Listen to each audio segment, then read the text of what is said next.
In the name of Allah, the most beneficent, the most merciful. Assalamu alaikum. My name is Emilia.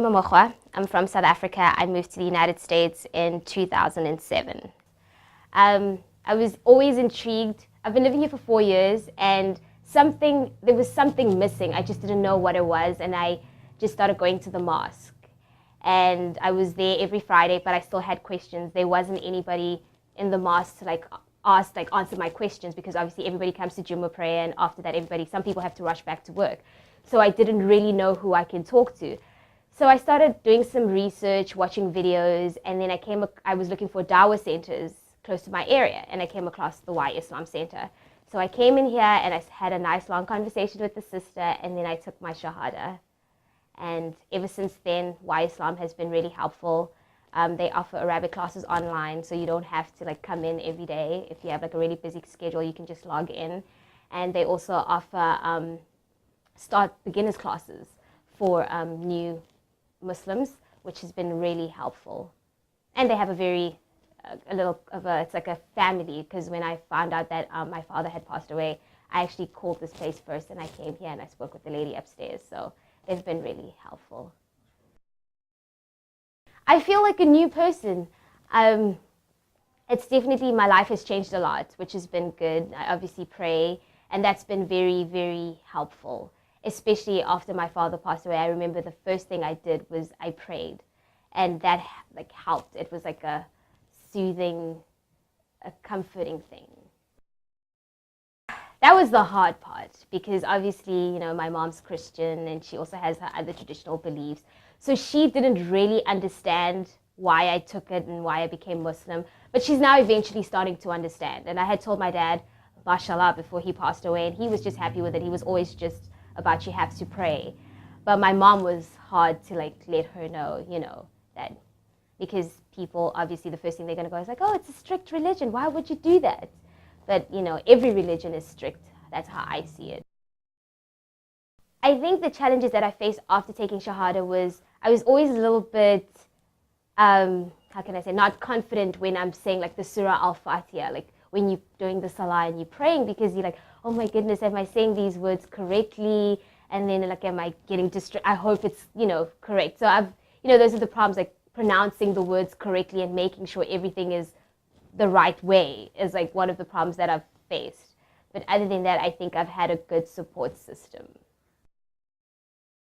The website was kind of just a guide to say, okay, come to To Islam Center. And when I got here, that's when all the questions that I had to ask, we spoke about it. But the books are definitely a good guide as well, because there's a book, a history book that they give you, stuff that was discovered in the Quran way before scientists even discovered, which I thought was really cool. So that stuff is also very helpful. The video is very good, because the video starts off with a story about the Prophet Muhammad. So that helps you understand how he got the Quran. And then the video shows you a step-by-step way of how you should do the Salah, how to do wudu, which is helpful, because I think visual helps you instead of just reading it. It helps you to keep up to date with how you should do Salah and how you should do wudu if ever you get lost. And then they also give you flashcards. So when you're praying, you can put the flashcards on the floor, and if you don't understand it, you can read until you finally get to memorize the Surah Al-Fatiha. But until then, you have pictures right next to the flashcards to show you what you should do. So the visual helps a lot. I would, if you're looking for information and not sure yet, I would say still look. But also it's for me personally, how I felt is if you're sure about something and that's the path you want to follow, I think you should take your Shahada and then follow the steps of being with people that are going to help you and guide you through it and stuff. Because if you are not, if you constantly just looking, you'll never fully understand. That's how I feel about it. That's I've always, because I come from a country, South Africa, where we've had Muslims, and you catch a train or a taxi with someone that's wearing a hijab and it's not a problem. But here in the United States, people stay. Even when I come back from Jummah, people look at me and you're I'm not oppressed. I'm not oppressed. I'm wearing this because I want to wear it. After taking my Shahada, though, then I noticed that, oh my goodness, a lot more things are happening that is not that is not right, that I feel is not right. I think everybody has the right to practice their religion. But I mean, in America, I feel for some reason they don't give us Muslims enough freedom to practice our religion. It's like you always have, you like just constantly, oh my God, am I going to get stopped at the airport? Am I going to get stopped at this place? So it just makes you feel a little bit like worried. And after I took my Shahada, I read this article actually where there were, I guess, what happened in Newark with the Muslims in Newark. And I was like, that is not fair. Like these, you have students that just want to be together and discuss, Islam. And then all of a sudden you can't really do that because you don't know if you're being watched or, so it's very interesting, the dynamics.